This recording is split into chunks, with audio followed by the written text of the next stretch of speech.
A woman demanded I give her my employee discount, insisting, "You work here, so you should be helping me out." When I refused, she rolled her eyes, sneering, "You make minimum wage. You can't afford to say no to me." My manager stepped forward, smirking, "Actually, she's the store's top performer, and you're no longer welcome here."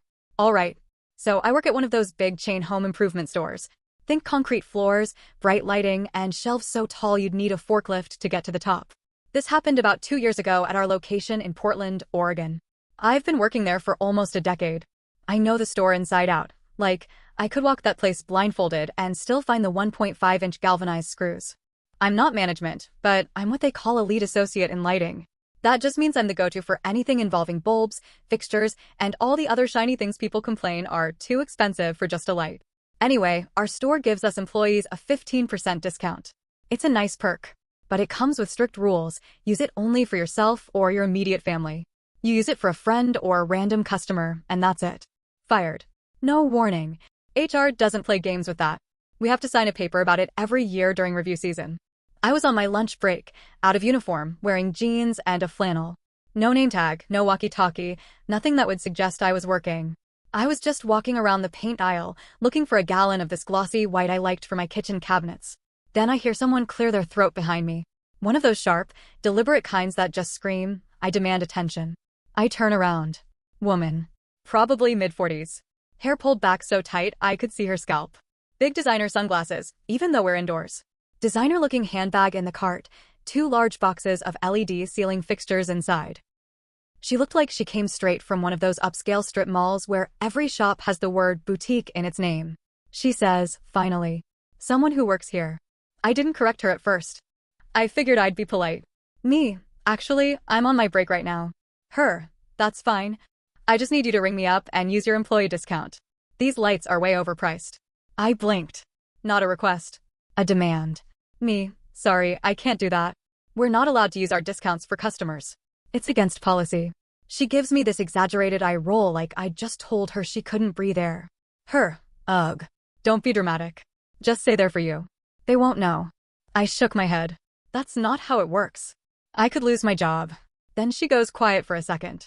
Looks me up and down. Her, "Look, I get it. You make minimum wage. You need this job.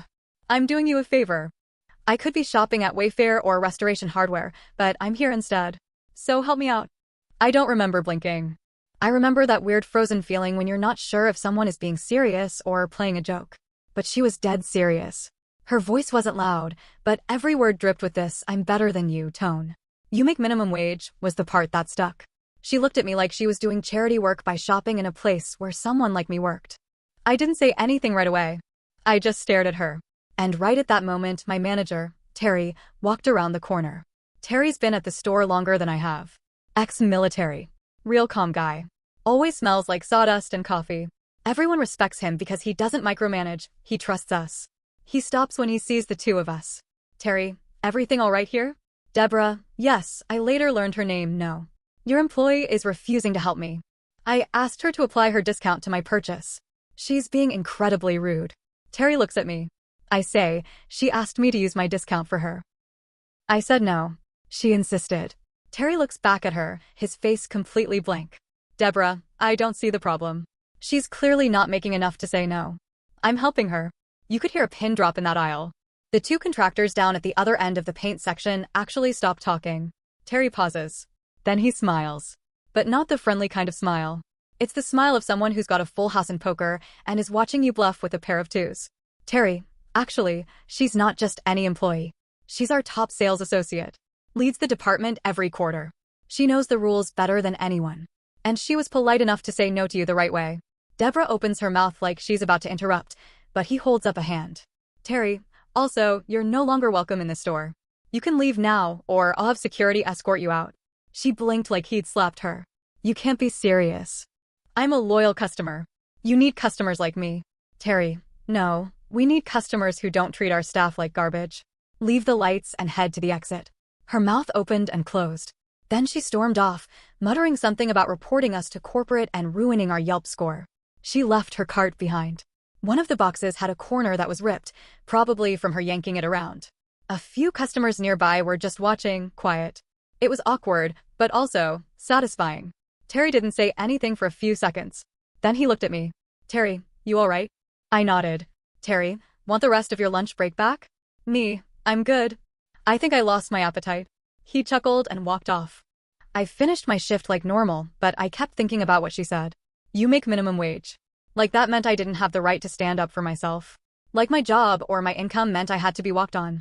Here's the thing. I don't make minimum wage. I haven't in years. I work hard, and I've been promoted multiple times. But even if I did make minimum wage, I wouldn't owe her anything. And even if I had the power to give her a discount, why would I? She looked at me like a vending machine with arms. Press a button and get what you want. No respect. No basic decency. But this isn't where the story ends. Not even close. Because karma? Karma had a timeline. And I didn't even have to lift a finger to get it started. The next day, I didn't expect to hear anything else about her. I figured Deborah had gone home, kicked her waterfall feature, or whatever she used to, de-stress, and would find a new place to terrorize employees. But that's not what happened. I was halfway through my morning shift in the lighting section when one of our customer service reps, Dana, walked over, whispering urgently. Dana, hey, you're not gonna believe this. She looked excited, almost guilty for enjoying it. Me? What? Dana, she called corporate. The woman from yesterday. Said you were aggressive and tried to force her to buy things. I blinked. What? Dana, yeah. She told them you pushed her cart away and insulted her appearance. She even said you threatened her. Now, I'd like to say I was surprised. But I wasn't. I was mad. She had doubled down instead of just walking away from an embarrassing moment.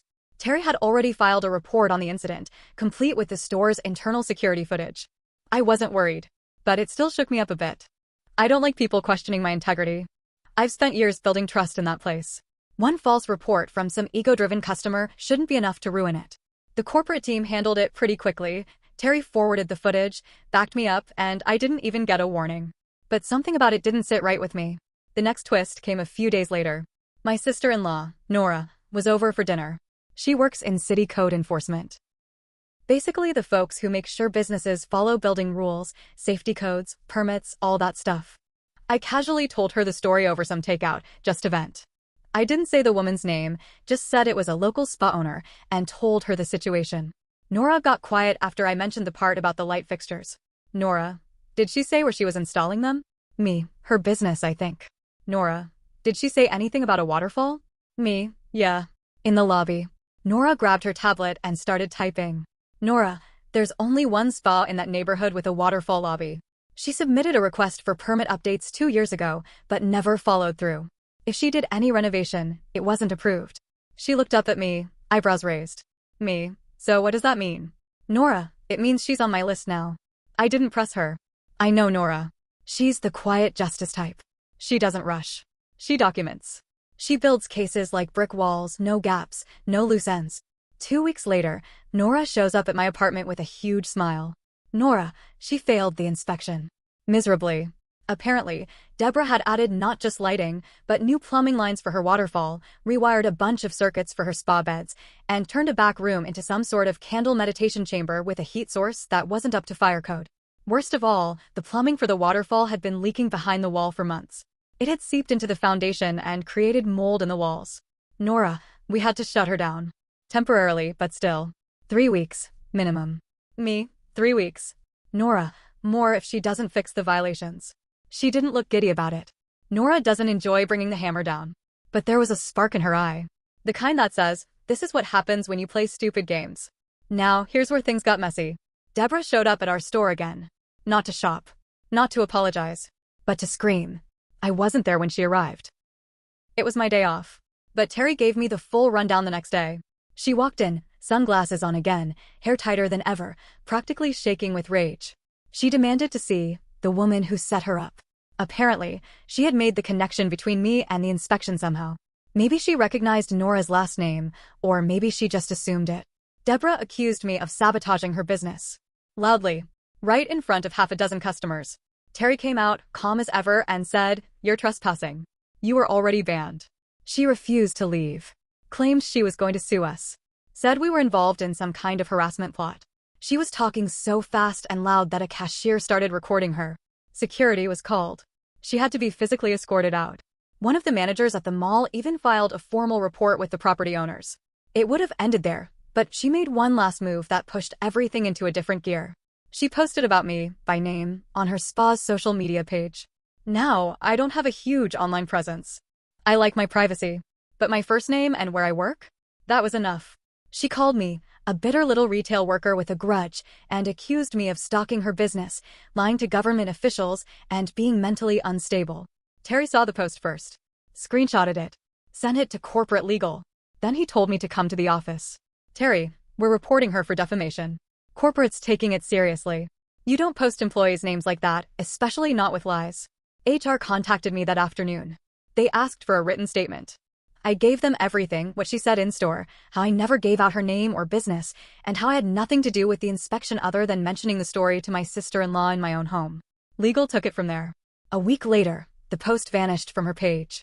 But by then, customers had already started asking questions. People commented. Some knew me, some just wanted the gossip. But word spread fast in our town. One local Facebook group even pulled up public inspection records and started talking about her spa being shut down. People started sharing photos of the closure notice on her door. She tried to spin it. Said it was planned maintenance and spa renovations for your future comfort. But people don't buy that when you've been shouting in stores and calling employees minimum wage losers. A friend of mine who runs a bakery down the street told me Deborah came in crying one day, begging them to take down a flyer that someone had posted on their bulletin board. The flyer? It was a screenshot of her rant, with a caption that said, "This is how local business owners treat retail workers. Shop accordingly." There were more consequences after that. A lot more. But you already know this isn't the end. I didn't go looking for payback. But something tells me the universe wasn't done with her yet. I figured that would be the last of it. She embarrassed herself publicly, got booted from the store, got hit with real legal problems from the city, and now the internet had receipts.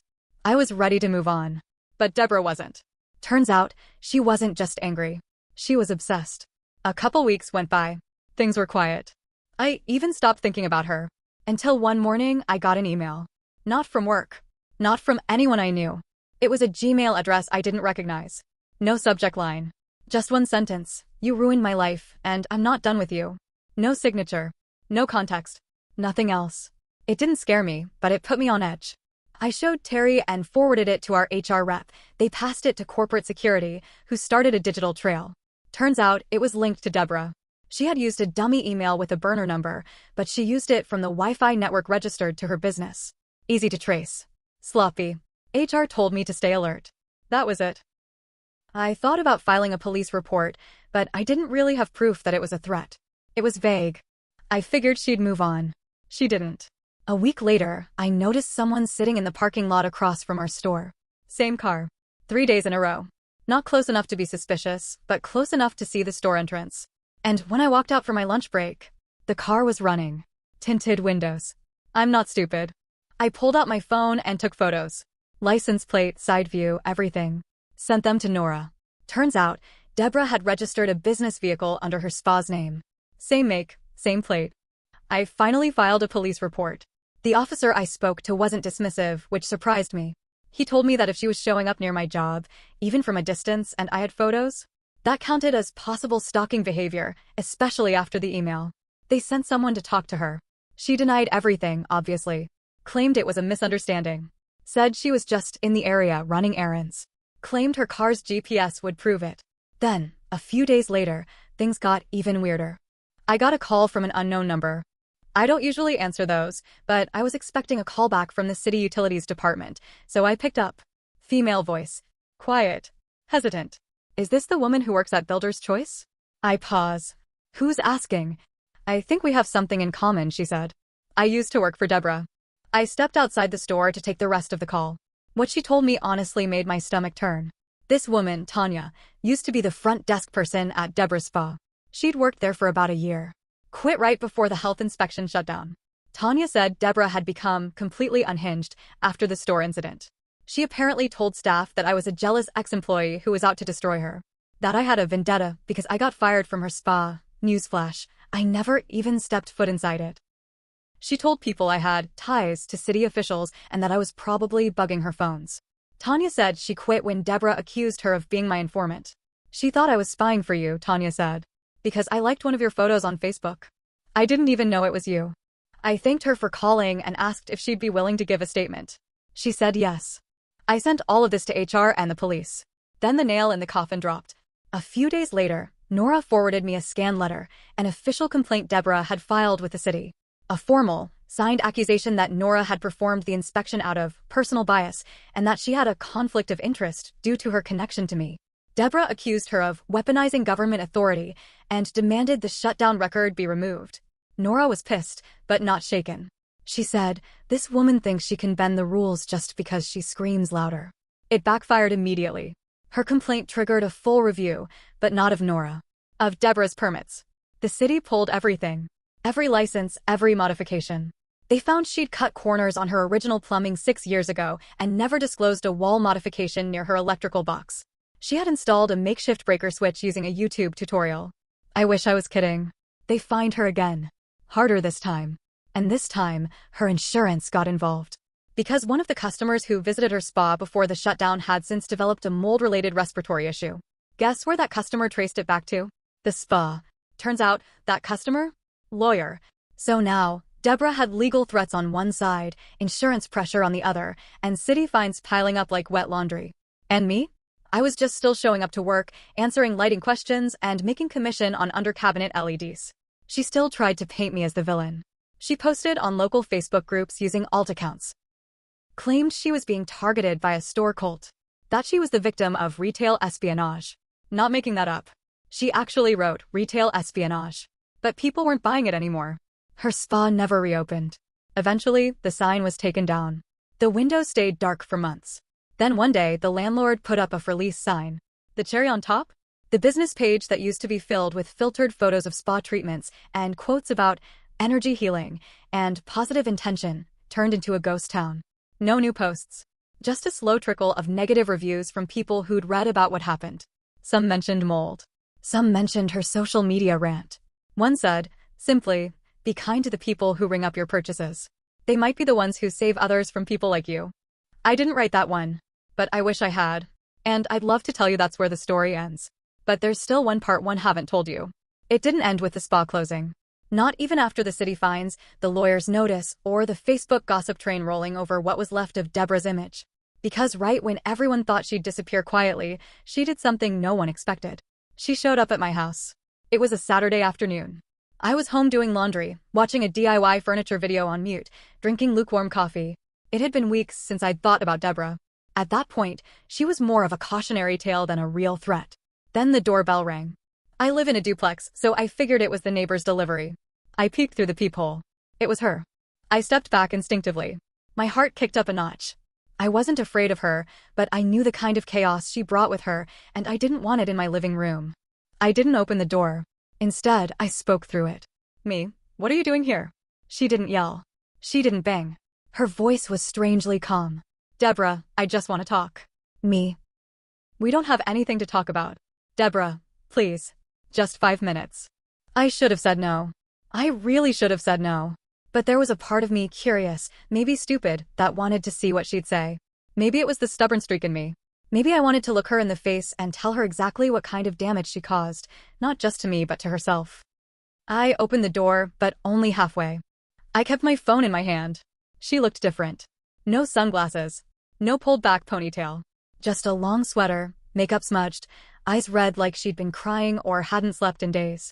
Deborah, can I come in? Me, no. Say what you came to say from there. She hesitated, looked down at her hands, then said it.